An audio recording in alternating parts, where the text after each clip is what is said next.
Okay then, let's get started. Good evening everyone. Welcome to SVA and welcome to the Department of Design Research.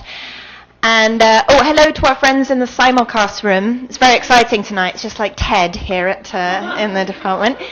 And I realise it's rather crushed in here, but I think that will lend itself to the energy of the evening, and then we can go spread out for drinks afterwards in the reading room right next door, to which you're all invited.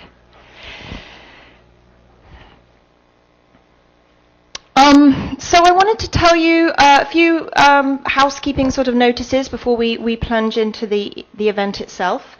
And the first of note is that the program is evolving and transforming and changing into a one-year MA devoted to design research, also focused on writing and criticism, but putting the emphasis more squarely on research. So that's something to take note of. Check out our website, etc., if that's something you're interested in. We just had an open house this past Saturday, and in fact one of the people who came along is sitting there, Ida, hello. And I had some of the faculty members, alums of the program, and students reflect on research and the ways in which it figures in their own working practices. And the presentations were really, really good, so I'm going to make a little email to send out about that. And I just wanted to show you a couple of them, or mention a couple of them. This was part of the presentation that Bryn put together. Is Bryn here? Oh yeah, sorry. And she was telling us about her explorations using microfiche in the basement of the New York Public Library, where she was researching the topic of the pop-up top beer can. And she was using binder files full of print magazines to research her topic of, she was looking at the way, the problematic in exhibiting graphic design in the museum.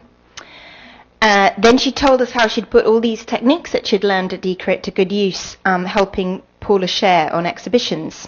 And she even left us with her next knot to untie, which was some garage doors she saw in Illinois, which she currently refers to as the Elmhurst Garage vernacular.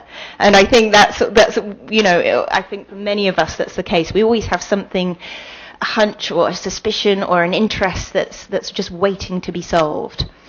And this is part of the book she's working on for Princeton Architectural Press, interviewing octogenarian designers about their life experiences. So that was Bryn's contribution.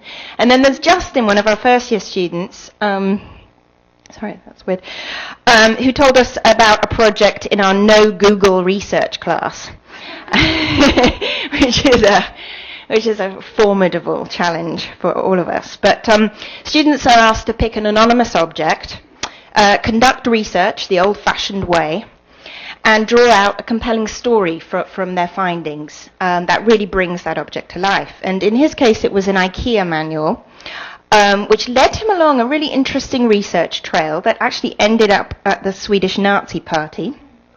And the realization that these benign-looking instruction manuals with their smiley faces and seemingly promises of help at hand are actually integral part of IKEA's watertight cost-saving system and what he termed its corporate totalitarian regime, which is certainly a really interesting story to tell.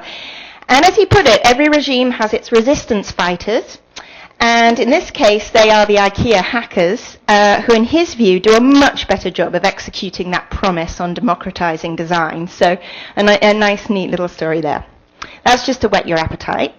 A couple more things in the hopper. Our upcoming conference on May 2nd, this year called Lingua Franca, starring the graduating students of the program, alongside speakers like Eric Chen, Nicholson Baker, talk about design fictions, right?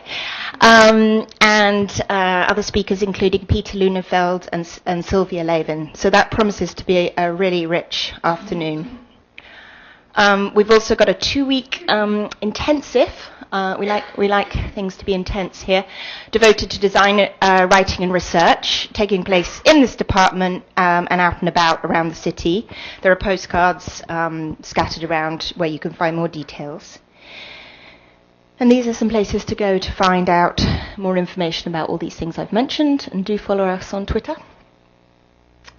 Okay, and here we are in the sort of towards the end of our spring lecture series, which for those of you who are new tonight, I should just briefly explain. In the spring, the first year students are the ones who organise this lecture series. We all sit together and come up with the kinds of speakers they think would be interesting complements to their curriculum, or maybe interrupt it or question it in interesting ways. And then they reach out and invite them and help frame their talks and present them and host them, and we'll see an example of that tonight. We've got one more left in the series, which is actually next Tuesday. Peter Bielak will be joining us from the Netherlands to talk about his recently initiated new magazine called Works That Work, and be launching a new issue right here at Decrit, so that should be fun. Right, so now all that remains for me to do is welcome to the podium the real introducer for tonight, our first year student, Meg Farmer. Thank you, Alice. Hello, everyone. Welcome. I'm Meg. There's my handle if you'd like to follow me on Twitter or Instagram. Yeah, welcome. Thanks for being here. Have you ever found yourself arranging the objects around you to enhance your experience?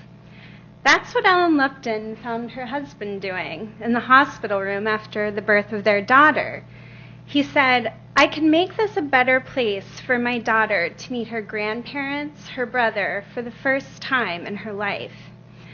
And despite Ellen's initial annoyance, he began moving the chairs and table to create a more comfortable and social environment, and she was glad he did so. According to Ellen, design is art people use. As design writers and curators, we too are writing and curating for a user, the reader and exhibition goer. So we are eager for lessons in storytelling and our efforts to engage that user. How can we as critics learn better ways to arrange the chairs and tables, the components of our stories, in a way that will enhance the experience of those who encounter them? Design criticism is narrative that people use.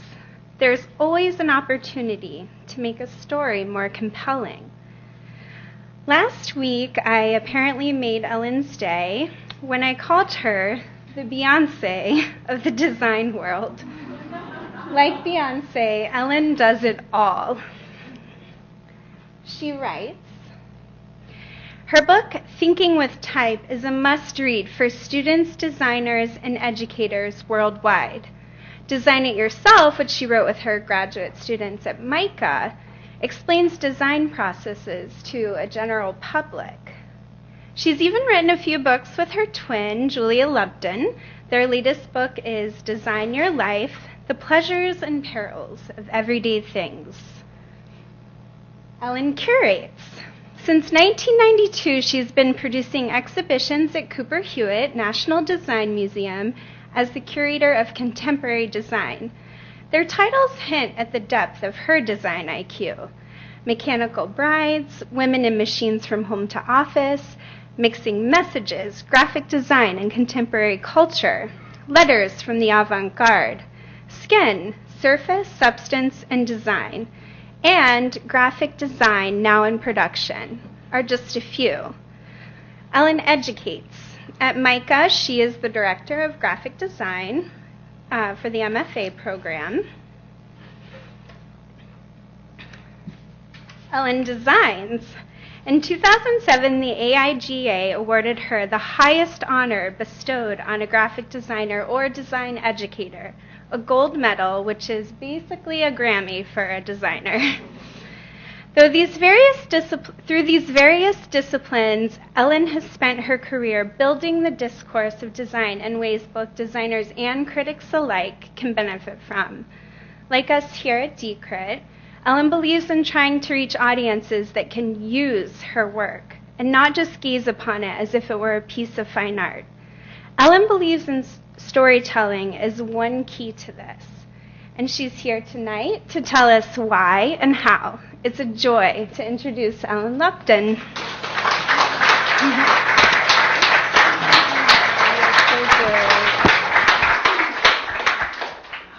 Hi. Well, it's great to be here and see so many of friends and former students and colleagues, and I'm super excited. I love this program and everything that you are doing and will do. So yeah, I'm going to talk about stories. I like the idea of coming and being in a room full of people that write and maybe read.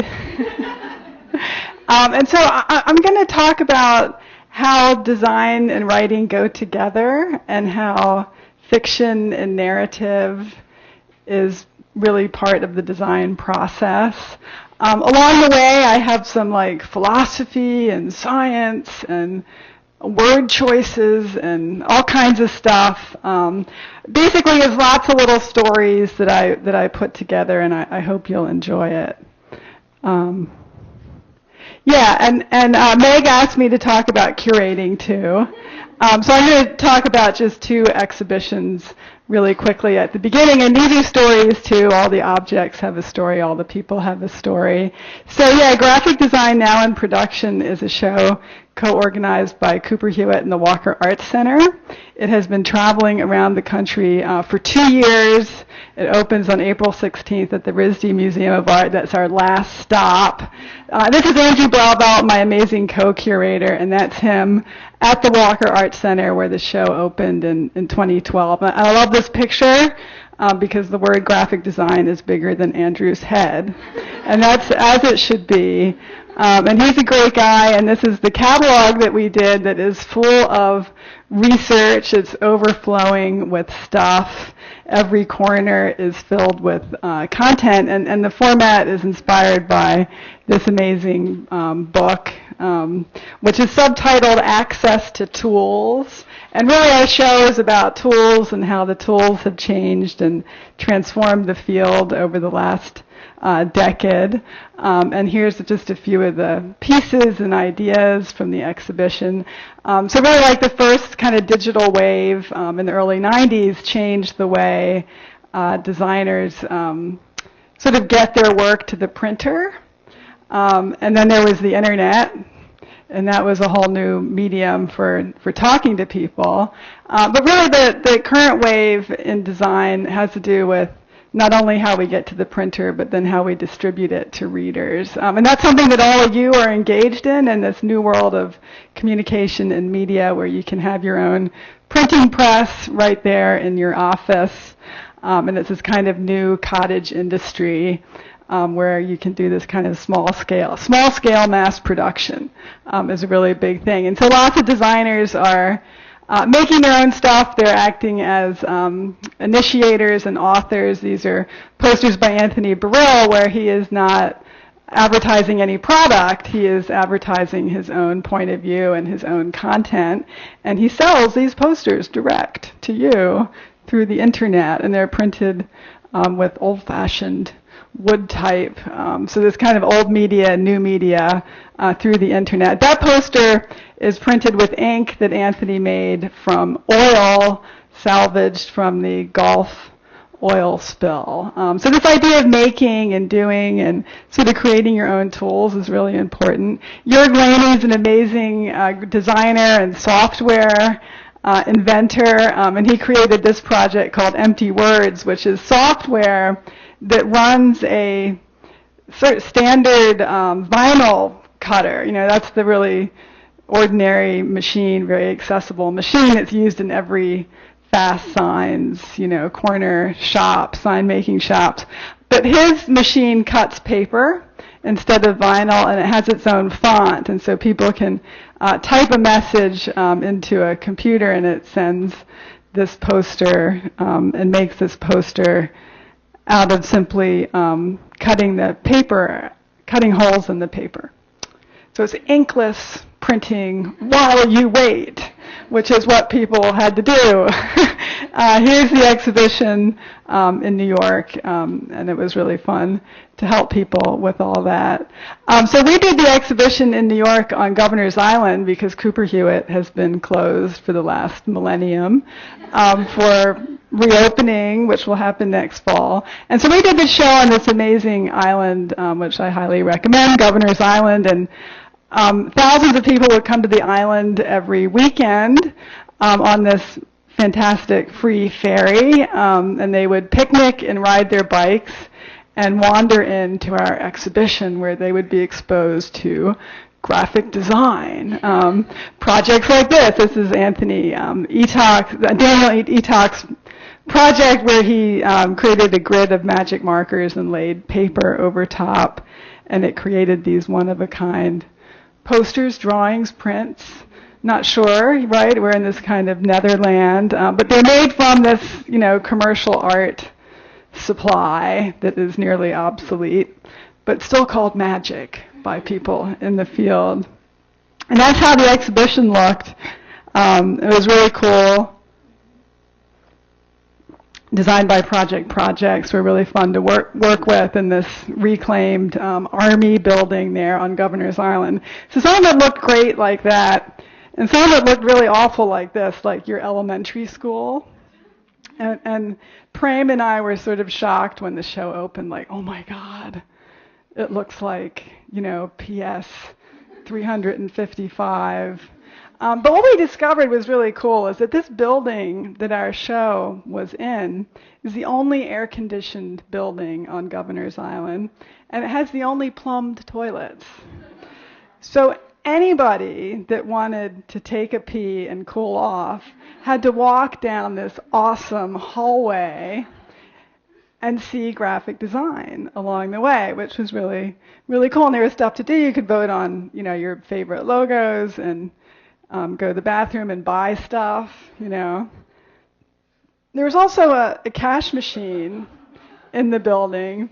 And to me, this sign sort of sums up the promise and invitation of graphic design, toilets and an ATM, like, come on in. We're for you. We're for everyone. This is a show I'm working on now. It's called Beautiful Users. And it is one of our opening exhibitions. I had to beg the museum to allow me to even discuss it in public. But it's like, yeah, I'm just going to show a few pictures from my show.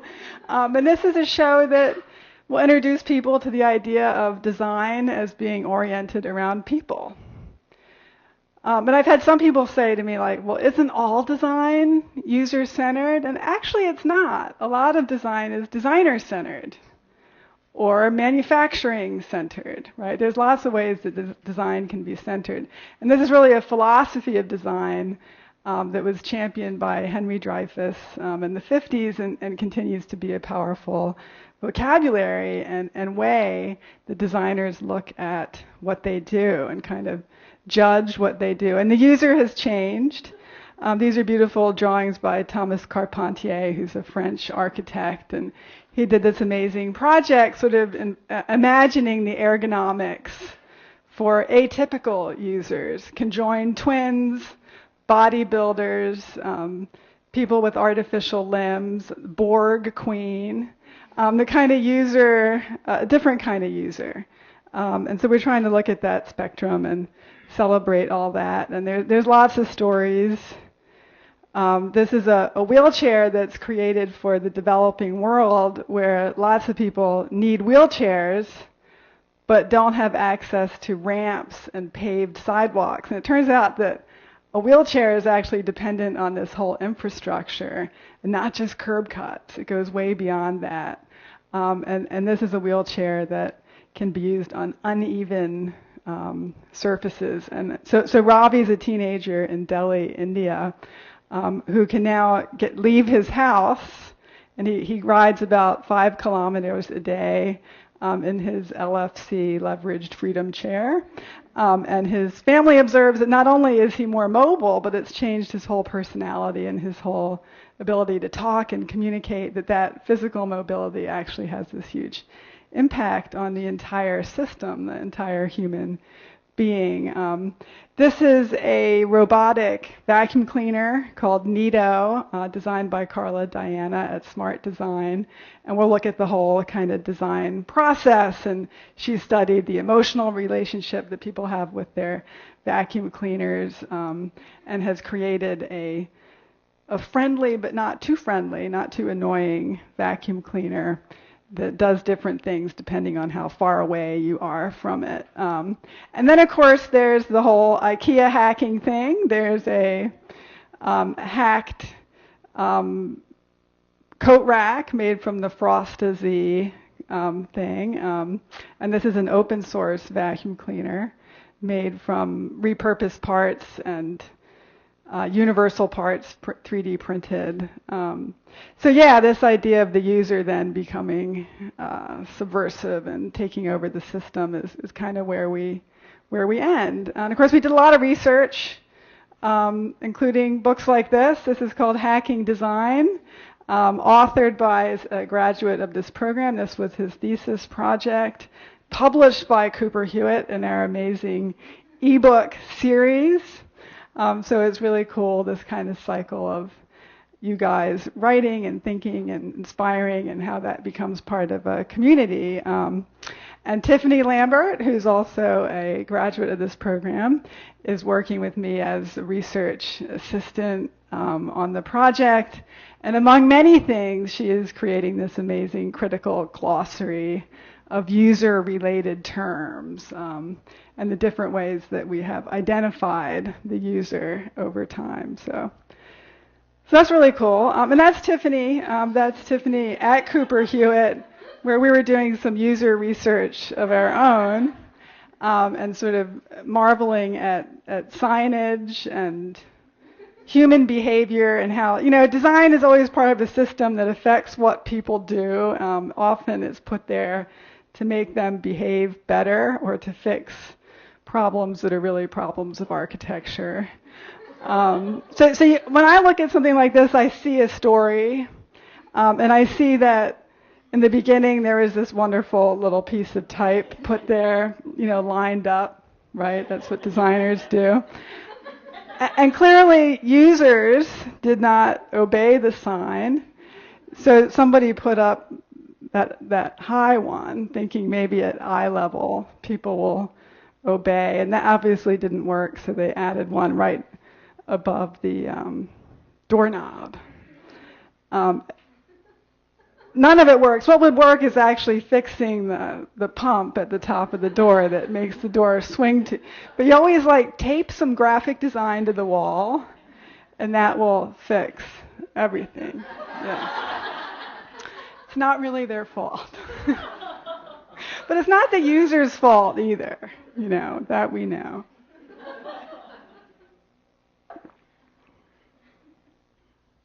Anyway, as Meg pointed out in her lovely introduction, writers have users too. So I wanted to say a few words about writing and the importance of thinking about what we write as having a user. And you might think that that's obvious too, that writers are always thinking about readers. This is not the case. Many writers do not really think first of their reader. And that's fine if you're creating great literary works.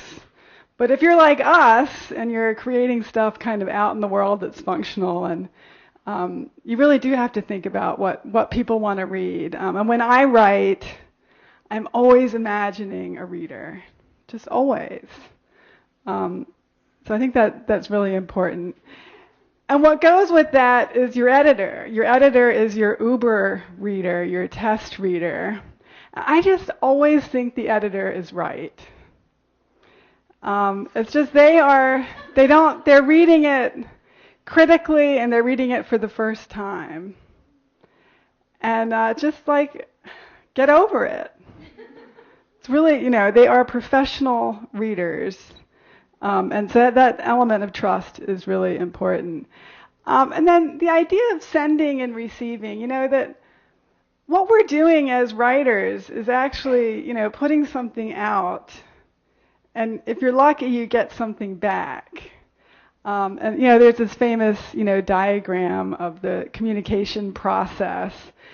And we often think of this as only happens in conversation, right? That writers just put it out and nothing ever comes back. But it does. It comes back in many ways. It comes back in emails, which are often angry. It comes back when you meet people that have seen or read or stole your book, whatever. And it comes back.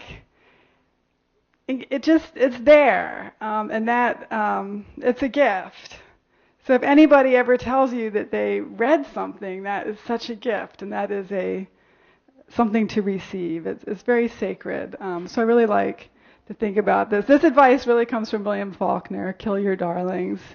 And what he meant was get rid of those sentences that you really love, because they're not the ones that really tell the story, right? You got to just say what you mean. Don't be so precious about it. There's a quote from Alice about what design criticism is, which I really like, because it talks about the content of criticism, but also the form, the need to have wit and insight and conviction, and to say it well, right? The criticism isn't just complaining or thumbs up, thumbs down. It's saying it well. So I want to just talk really briefly about writing, something I really love. This is a quote from Sam Sifton, who's a great food writer, and he is such a stunning writer about something that it's very abstract to write about food because you can't really taste words. So that's a real challenge to translate. I just wanted to point out just a few things that you could learn from this amazing single paragraph of prose. Salty and sweet. Right, so this phrase, Zen, lunatic, bard, is so full of contradiction because we don't think of Zen and lunacy together, like they're kind of opposites. And that conflict, I think, is just, what makes writing really, really work. Taking stock phrases like city, street, right, which is almost a cliche. It's something that exists in the language almost as a prepackaged phrase. But putting in that word immigrant makes it specific and breaks up the familiar with something different. And then I really like the idea of a really short sentence at the end of a paragraph. I call it slamming the door. And it's a technique. You can all do this. Just make your last sentence short. It works. Okay. It's good. So I'm going to talk about stories because all that polish doesn't really matter if you don't have a story to tell. And of course, there's lots of definitions of what stories are. And Aristotle is still right. It's a whole action of a certain magnitude, right? And every sentence does that, and every narrative does that. A story has a beginning, a middle, and an end. Not necessarily in that order, and that Meg referred to put it. How do you put it in the right order? You have to have those parts, but where you put them is up to you. Yeah, those are some good, really useful definitions, and you probably all saw this in school. That's called Freytag's pyramid, and it's this idea of you start and then you have this climax. And it's like sex, it's like dinner, it's like lots of things. And that's life, it's very satisfying. And that's what this whole action of a certain magnitude, it has to be complete. You have to finish the deed, right? And then you're done and you go to sleep, have a cigarette, whatever. Rising, falling. But really is more like this because on that way to the top, all kinds of little things happen. And every sentence kind of has that rising, falling action. And I was going to show you some paragraphs, but it was just too much. So this is kind of a really beautiful variation by Kurt Vonnegut. And I love this. I think it's really valuable. And he says that every story is really a graph from misery to ecstasy taking place over time. And the story is really moving between misery and ecstasy. So here's an example, which is a classic disaster, right? So we start out an ordinary existence, and a child falls in a well. This is bad. People struggle. They have setbacks. They unite together around this common challenge. The child is saved, and we return to normal life, but it's a little bit better than it was before because people have had this uplifting experience, right? Now, real life is actually like this. It all just huddles right around the middle. That's why we have design, because design adds stories to everyday life. It gives us these little rising, falling actions of a certain magnitude. And so designers today are always talking about stories, stories, stories. So I'm going to show you some of the theories and science and so forth. Okay, we're doing okay. I try to always stay under 45 minutes. I just wanted to check. So every time some of the stories that design tells are very sad. So when I see this or any object, I immediately think of a whole scenario. You probably feel anger. I feel anger. But I feel anger not at my roommate or my children, but anger at the design of this thing, which is a spring-loaded device that makes it very difficult to put on a fresh roll of toilet paper. It's very discouraging. The design is discouraging, whereas a design like this makes it much easier for people to do the right thing. And so design is about action. It is not just something that looks cool in your bathroom. It is there to encourage certain types of behavior, activity. Whoops. Whoa, whoa, whoa, I don't like this thing. Whoa. That gave away my whole thing. All right. Well, anyway, so this has a lock and key on it because they need to use a lot on college campuses because it turns out that college students steal toilet paper because they go to college and they learn that that's something you have to buy at the store. So this is a design that discourages a certain kind of behavior. This is an experimental design by Shigeru Ban. Just got a big prize for his work. And this is his proposal for the toilet paper roll of the future, which has a square core, which means that when you go to pull the paper, it kind of knocks against the wall and inhibits overuse of the product. So people who wrap their entire forearm in toilet paper? They would probably not do that with this future-oriented toilet paper roll. So this idea of action, and experience, right? This is part of interface design, right? That we create buttons and tabs and things that have shadows and light and reflection because they suggest action. They suggest that someone can do something and there will be feedback and a satisfying sense of having completed a whole action of a certain magnitude. And when you see similar effects applied to print graphics, as in this, which is considered the ugliest piece of graphic design ever found in my mailbox, this does not imply any action. It's just like visual noise, right? But here it's, it's there for a purpose, and it is to create something that is part of a user story, right, that we can act on. Of course, now the whole trend in web design is towards flatness and flat UI, which does away with all those highlights, with the hope that people are ready now to act upon a button that does not look like it's made of candy. And I think we're getting there, right? Like design is this process of education. And I'm just so glad because it feels more like Swiss design if it's flat. But what's interesting is it's not completely flat. So this is, OS 7, and it has just little bits of transparency. So you can see just a little bit of your speech blurb underneath that header at the top, little bits of shadow on the keyboard. So it's flat, but not completely flat, because it still is there to suggest a certain action, right? So the idea of experience and designing for experience, these guys made themselves quite rich with this really fantastic book called The Experience Economy. They got a lot of their ideas from other people, but that's what designers do, and writers, right?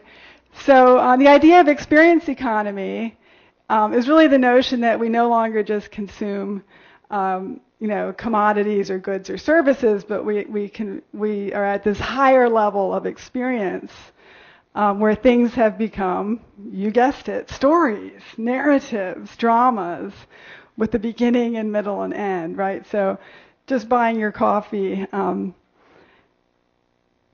it's cheap, right?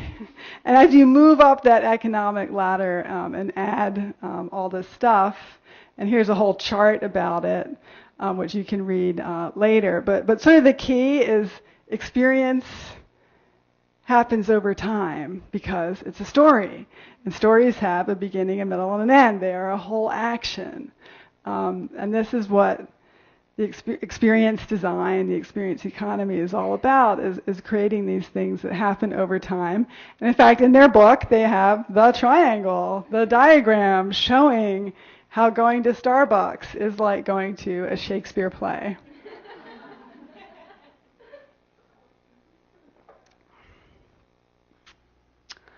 And I would like to tell you how going to the Super Wawa on Route 40 in Route 41 in South Jersey is like the hero's quest.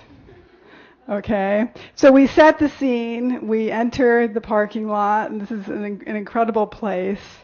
There is an initial purge of all the shit you brought in your car, and already 8 goes into the trash can.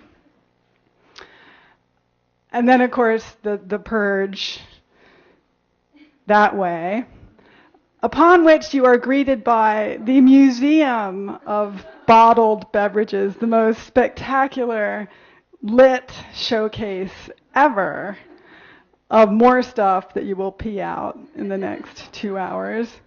And when you look at, experience design, Gilmore and Pines, who wrote the book, they talk about every experience has a theme, like Disneyland is the ultimate experience design. You have to look at any experience for the theme. So the theme of Super Wawa is the hero's journey and kind of free choice.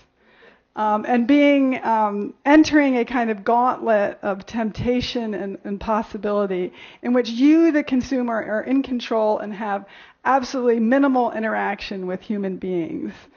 It is more like this is the salad bar where you choose. You don't have to talk to anybody. The amazing hot dog thing where the door is on your side and you choose which hot dog you want. The spectacular computer interface which allows you to customize your sandwich without talking to anybody. And I spoke with the people behind the counter. I asked them if they liked this or if they missed communicating one-on-one with people about their mustard preferences. And they were like, no, man, we love this. We do not want to talk to the people. We like seeing it in print. It's unambiguous. Nobody complains. So there's a kind of mutual enjoyment there of the elimination of human contact in the ordering of the ultimate hoagie. The amazing coffee gauntlet, just spectacular. And it's all about choice. It's all about laying out individual choice for you in your self-serve paradise. It's just spectacular. This is the soft ice cream, again, self-serve. All these opportunities for helping yourself to stuff. And then the octagon cashier thing, which is in the round, this kind of amazing Jeremy Bentham-esque platform for your final interaction, which is with a human being. And there are these kind of final moments of things that you can buy, like gift cards and condoms. And these are kind of the final temptation. And they're there because they're, impulse items, but also because it's stuff that people like to steal. So they are closer to the panopticon there of... And then, finally the last purge and you're out of there. So I think that's really interesting. And every store is like that. McDonald's has its own drama where you wait in this line. And when you're finished with the line, you pay the money and they give you a receipt. And the receipt has a number on it, not your name, right? A number. And you don't know where to stand. There's like a clump of people wondering where to stand. Then finally you get your food. And if, and then they say thank you, usually on the trash can. That's usually where thank you is. Chipotle is like a totally different experience. And here there's like a whole, as you go through the line, someone is making your food and you're interacting with different people and customizing your food. And by the time you pay your money, the food is ready. So there's like this trust. Like, what if you changed your mind halfway through? What would they do with that burrito bowl that you had abandoned mid-transaction, right, without the complete arc? And then the seating says, eat your food and get the hell out, right? It's like, don't. The ride was really getting the food, not eating it, right? So, the theater, the different experiences, right? All the mystery at McDonald's, right? Like, what are they doing back there? Like, what is happening? That's the show. That's the theater. We want to see the guys chopping the meat and, putting it on the grill. It's all public. It's all part of what we're there to do. And, of course, products have stories, too. And the story is not just our human experience, but the whole ecological, the whole life story of it. So when you look at this Tylenol box, right, this box really has no function for you, the user, right? It's there as advertising in the store. It's there so that the products don't all fall off the shelf. It creates order in the package, in the shipping of the product. But you get it home and it has no value to you, right? You throw it away. So the designer was like, how can we maintain all the functionality that's required for advertising and storage and so forth, shelf presence, but actually make something that people aren't going to throw away, at least not as quickly, right? So that's kind of cool. And so like Legos, it has a male, female, so that they stack. And so the box becomes the bottle, which is kind of cool. Caulking. I'm sure many of you have had caulking experiences, right? Every product, can be rethought and reconsidered. Now, there's lots of different kinds of caulk. Much of it is in my garage. It involves a gun, which is always fun, but confusing and a whole different thing, a whole different product. And so IDEO was asked to rethink the caulking experience. And they came up with this. Caulk singles.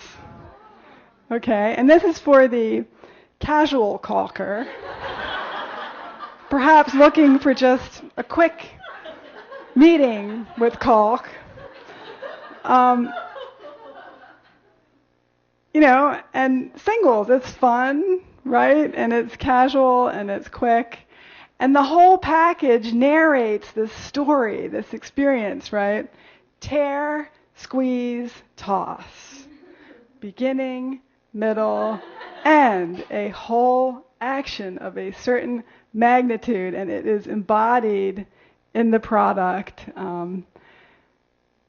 And you might go, well, this is a terrible waste. It's ecologically terrible to have this. Well, why do we put things in these tiny little packages? And it's like, well, most caulk goes unused, right? You buy it, and it dries out, and the gun sits there, and you forget where it is. You buy a new gun, you buy the new thing.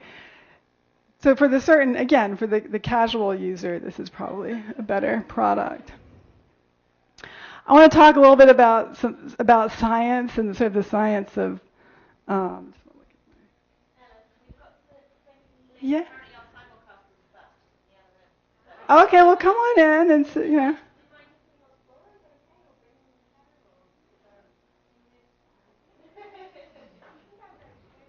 Yeah, come on in, relax. Okay. So I just want to talk about like language, and we talked about design and action and design triggering actions in people and behavior, and language does that too.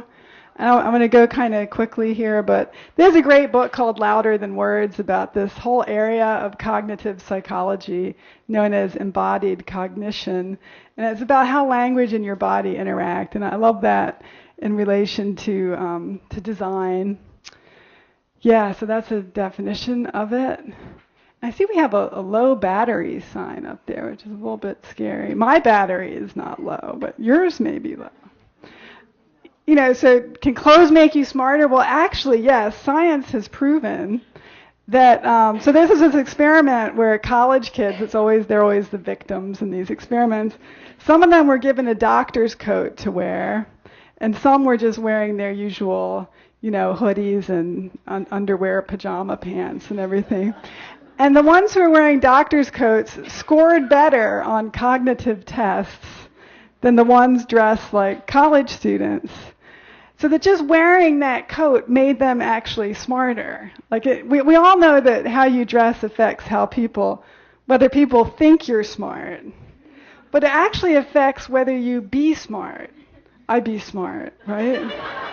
Which is kind of amazing. And there was a study last week about Botox treating depression because people that frown are sad. Right? And having that sad face actually tells your brain to be sad. Wearing the doctor's coat actually tells your brain to be smart, which is kind of cool, right? Now, if I tell you not to think about an elephant, you will immediately think about an elephant. This is part of the same area. There's a little thought experiment. I want you to close your eyes, and I want you to think about a woman on a 10th floor balcony doing some laundry. Maybe she's not wearing a shirt, something to make it interesting. And you're on the street. Everybody got it? Okay. Now, while you were having that thought, did you feel your body looking up? Did anybody feel a kind of upward movement? It's kind of cool, right? So that's embodied cognition. Your body reacting to the language. Now I want you to think about what are you going to do, close your eyes, when this lecture is over. Just think about it. Okay, this one's more abstract. Did you feel your head moving forward a little bit? Because people lean into the future. And so when you are thinking about the future, your body gets ready for it by leaning in, which is kind of cool. Okay, I want you to think about a guy running past you in a purple sweatsuit. Okay. Which way was the guy running? Right, because we, readers of the Latin alphabet, will always picture the guy running in that direction. And as designers, we can anticipate that and put things in a certain order because people imagine the guy in the purple suit going that way. It's kind of cool, right? So blah, blah, blah. This is a really great, all the science. So this is a principle called misdirection, which is the most valuable thing that any writer can ever learn. Okay, and misdirection is used in everything that we write in storytelling. It's used in humor, it's used in suspense. And misdirection is basically, it's a form of deception in which you get people to look at the wrong thing or expect the wrong thing. And it's essentially, it is the fundamental principle of narrative. So listen up if you want to be a writer. It's super amazing. This is a little video which I hope will play. It's a science experiment, again, conducted on college students at an Ivy League school. And wait till you see how dumb they are, okay? Okay, I'm going to try to play my movie. Click to activate. Okay, I think it's working. The difference between these two men seems obvious. Their faces are different. Their hair is different. Okay, I'm not going to do that. It's too... Okay. Okay, anyway, it's a really great thing, and you can look at that URL. Okay, but I'll tell you more about... So misdirection is used... That was like a science experiment where people are misdirected, which is very common in science experiments. But misdirection is part of jokes and magic. So there's that great thing the New Yorker does. Anybody over 50 reads the New Yorker. It's a printed magazine. And they have this this contest every week where they have a funny picture, and members of the public are invited to offer the caption okay? The picture is funny, but it's not a joke. It is not a whole action of a certain magnitude, right? It is missing the thing that makes it a joke. And I look at these things and I'm like, I can never, ever think of anything. It just amazes me. So here's the caption. The goatee looked dumb on its own. Okay, and the joke is, making it all about the thing that nobody noticed, right? The picture is funny because the guy is a goat, right? And what makes it a joke is making you look at something else, and that's misdirection, and that's what makes it complete and funny, and truly, that's, you can learn to do that. Oddly enough, it's the capri pants that I hear the most about. It's the same joke. It's the same thing, but now we're looking at his pants. Okay? That's misdirection, is totally cool. So, and almost all humor does this. This is my favorite definition of what a joke is. A joke is a train going off the rails, right? We all think we know where the train is headed, right? It has momentum. You know where it's going. You can predict where it's going. But then suddenly it goes somewhere else, like that airplane, right? And that's misdirection. And that's how suspense works. It's how comedy works. It's universal. It's amazing. For example, the rule of 3 in comedy is that the third thing in a series is the funny one. Beginning, middle, end, right? And we think we know where the joke is going, 1, 2, but 3 is where the train goes off the tracks, right? So this is funny. This is funnier. And number 3 is funniest, okay? And it changes the pattern. It's something different. We're expecting the last one not to be simply different in scale. Okay, it's okay. So another great definition of narrative is asking a question and delaying the answer. Right? So when you're writing, people are engaged if you say, what is the most important typeface of the 21st century? You get them interested. Instead of having the sentence say, the most important, right, typeface is Peter Bielak's Greta. Tell them I said so. Okay. So this idea of a train wreck, like, can you do that within a single image? I'm almost done. This is towards the end. So like this idea of narrative always taking place over time, right? And a cartoon has a structure of the picture and the caption, which is very temporal. Can you do that inside one picture? And yes, you can. And my friend Christoph Niemann actually did it with a train wreck. And check that out. Okay? So we see the train wreck after we see the guy with the headsets, right? We read the picture, and this brings us back to embodied cognition, right? And the fact that we read the picture from left to right. We create a story, a temporal story out of the still image because of psychology and because of the craft of the thing, and it is really funny. It is a whole action of a certain magnitude that takes us somewhere unexpected. We read it from left to right, and this is the setup, this is the climax, right? And that is the story. It's a complete thing.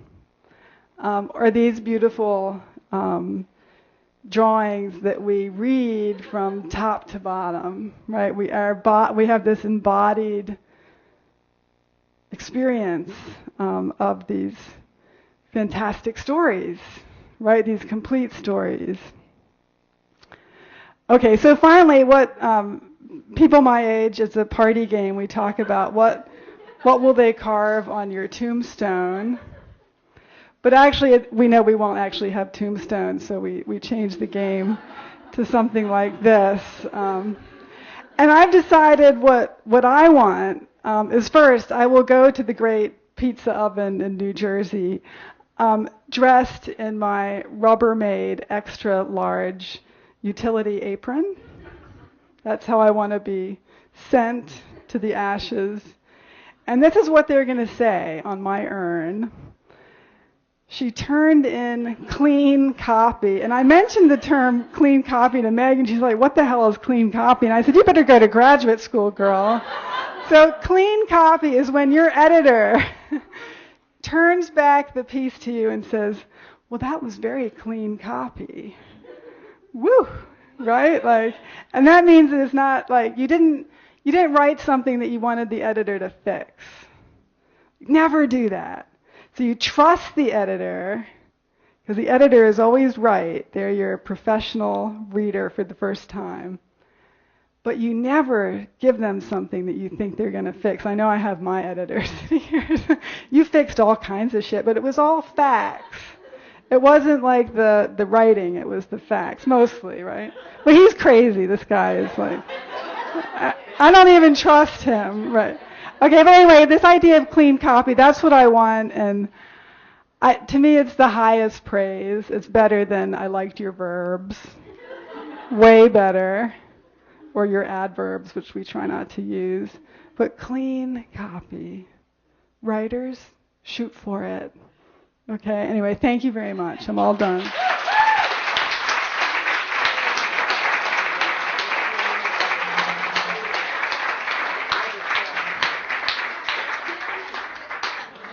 Thank you so much. Will you take a seat right there? I will.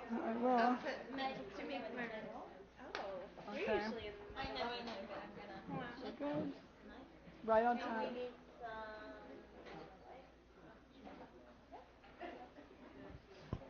Is that good? Yeah, great. Whew, that was great, right? Yeah, Thank you. home run. Now, how this is going to go is Meg has some extremely Personal questions. Yeah, very Should we use this? Should we? Yeah, You let's. can use it.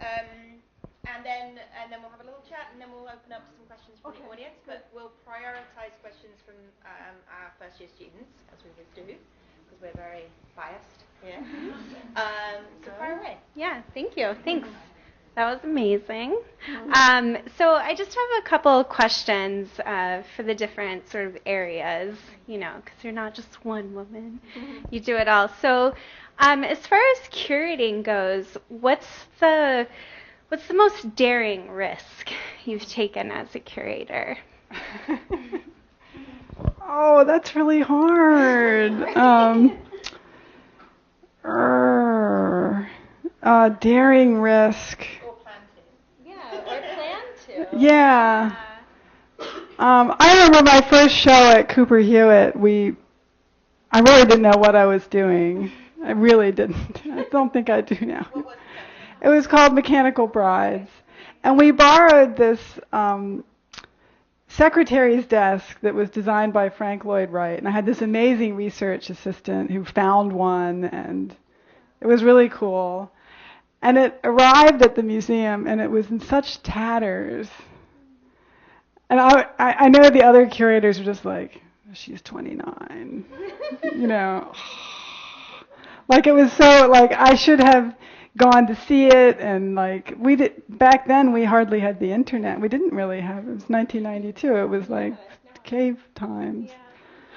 But the thing was like sitting there, and I was just like, I never said anything to anybody like, can you believe I borrowed this thing that looks like, it looked so terrible. And I know the other curators really thought it was shocking.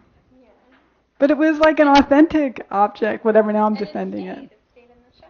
Yeah, we put it on the pedestal and probably raised its value, and Okay, I hope that was good enough. We could expand that question a little bit more with your upcoming exhibition, which sounds really interesting. It's risky bringing people into exhibitions, right? Getting them involved. Are you planning any kind of provocations that might?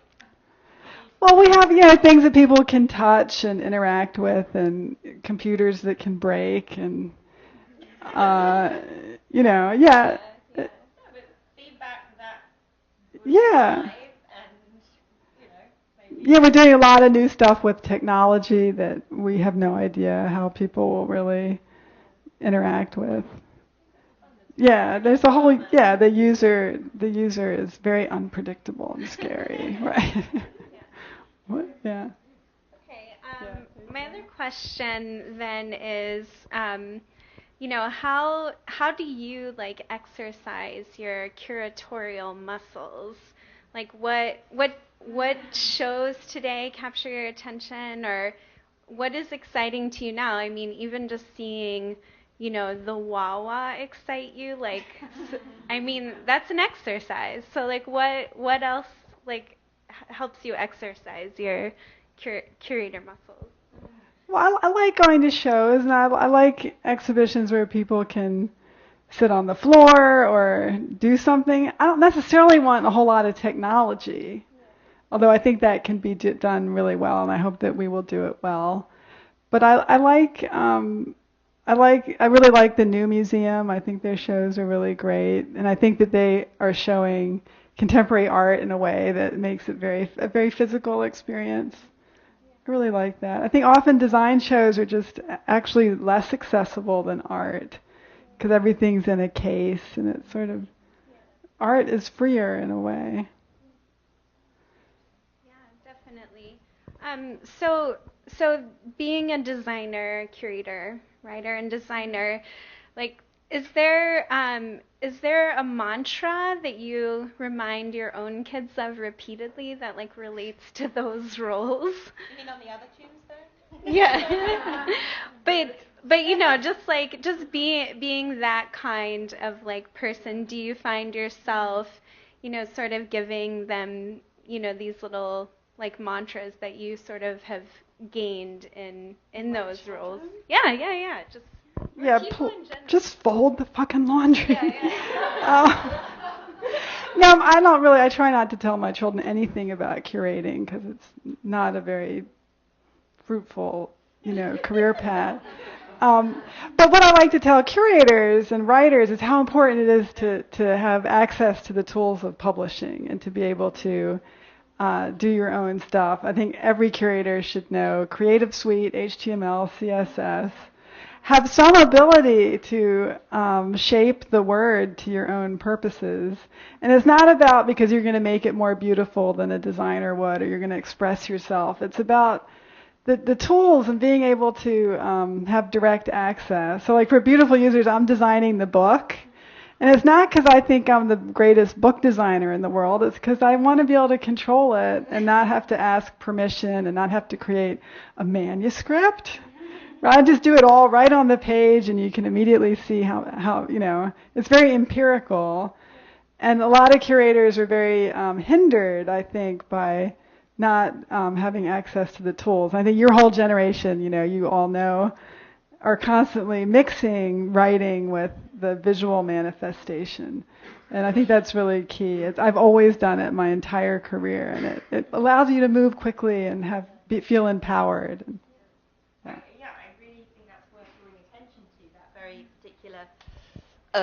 Process that you do so well, Ellen, which is what you just described, being able to produce and create a book with the images and the writing running simultaneously through. I mean, we think about that kind of thing, but I'm not sure we're doing it in quite the same way. What do you call that? Improv. Right. Yeah, definitely. During the 20s, they called it mise en page. Right? Am I right, Paul Shaw? It's about composing in the field. Just book layout, he says. Okay. There's so many qualitative differences that come through doing that from just writing a manuscript. What happens? I don't do it. Because you're looking at how the user is going to see it. When you write a manuscript, that has no relationship to what the user will interact with. And when you put it on the page in a real font with the pictures where they're going to be, that's how it's going to be experienced. But does it, and I'm fascinated by this. you know the way you can just get lost in writing and really sort of do the deep, go into it in real depth. If you're trying to do everything at once or on the page like that, does that actually take away something from the quality of writing ever? Not in your case, obviously. Oh, no, it can, and I do a lot of my writing first. I like Google Docs. There's something about Arial. I've made my peace with it. I really have. But there's something about that big, oversized Arial that, yes. But then I shape it on the page, and then when it really down to the deadline, I'm just right on the page. But yeah, I agree. Abstracting it is good for your first draft because you don't get as obsessed. So like IA Writer, things like that are all about getting rid of all that design. Anyway, okay. Okay. Yeah. So I feel like, you answered so much of this question in your presentation, but I just want to point it out. In Thinking with Type, you write, designers provide ways into and out of the flood of words by breaking up text into pieces and offering shortcuts and alternate routes through masses of information. Although many books define the purpose of typography as enhancing readability of the written word, one of design's most humane function is, in actuality, to help readers avoid reading. So how can we, as writers, help readers avoid reading? Oh, well, basically, it means just talk less. Most people do not want to read what you wrote. Right. And so make it short and add suspense. Add a question, delay the answer, not so many topic sentences. Because I'll just read the topic sentences. But if something is luring me to the end, and more stories. But people do not like to read, and so you have to really think about. You have to put yourself in their position. Say, would I read this? Probably not. So you have to make it. Really think about what will bring them along. That it's not for you. Okay. Ellen, that you always picture the reader naked. Yeah, that certainly raises the stakes. But do you have one particular one in mind, or does it shift according to the context? And who is it? Well, it's usually Paul Shaw. Not naked. In due respect. It's usually students. A lot of my books are used as textbooks, and so I try to imagine what would somebody that doesn't already know this want to know, and why do they want to know? What are they going to do with it? Is this information useful to them? Will they be able to act on it in some way? And so you always try to imagine, what is somebody who doesn't already know? What are they going to make of it? What do you have to give them so that they know, but don't make them feel stupid? There's ways to write so that you tell people in a way that they think they already know it. Watch, it's a technique. It's really, seriously. There's so many techniques. So we're going to open it up to first-year students, and and then we'll take a few more questions. Miriam? I'm Miriam. We've seen a lot of museums shutting down to allow for these major redesigns that focus on public engagement and digital. But how do those changes affect what you do, the curating and exhibiting? Oh, well, we're still doing these shows traveling around, so we've been very busy. People often think, you've been on vacation. Well, it's like we're going to have more exhibition space and new technology, and we have new staff that are really trying to get us to think more about users and to integrate education into the experience in a more direct way. There's a lot of good challenges for curators, because curators get stuck in a certain way of being. I'm certainly no different. Have you gotten stuck yet? Are there any challenges that you faced already? Oh yeah, it's very challenging. We're trying to create a gallery where people can make things in the gallery, and we have never done this before, and it's a big learning curve, and we won't really know if it works until the people actually come. And then we'll have to change it. You have to, design is a process of iteration, and So it won't be perfect, and that's hard because curators want the show to open and be perfect. Yeah. Mm-hmm. Okay. Justin? Hi. The user seems very important in your philosophy of design, but to what extent are you just giving the user what they want versus what you think they want? Oh dear. Well, I mean, I think that's there are different ways that designers have addressed users, and I think the more current way is to try to really find out what people want. Whereas in the 50s, it was more about, trying to get people to want something that they didn't want. I think now there's a process where designers try to uncover and observe, like Carla Diana with the robotic vacuum cleaner, like actually watching how people relate to their vacuum cleaners, what sort of relationship they want with their vacuum cleaner, and then designing in response to that. I guess doesn't that also just keep the current way of doing things? I mean, like, I think there's this thing about how if I think it was if Ford asked people what they wanted, they would never invented the car or something like that. You mean, to what extent should designers be pushing at the... Oh, right. Uh-huh. Yeah. Yeah, well, I think even if Carla saw that people had a certain emotional relationship to the vacuum cleaner, it doesn't mean that they know that the vacuum cleaner should make a different sound when it's trapped under the sofa, that there's still the invention then in relation to how people behave. Yeah, it can't just focus group everything. But this element of observing real people is important to the contemporary design process. Lauren? So when you gave examples of like the singles or Lockwood and like the Lala and the McDonald's, and I was wondering like what the relationship is between design and artists and convenience, like working more. So the question is the relationship between design and convenience? Yeah. Well, I think that the idea of experience design is that it takes place over time. And we're used to thinking of like an object as just sitting there.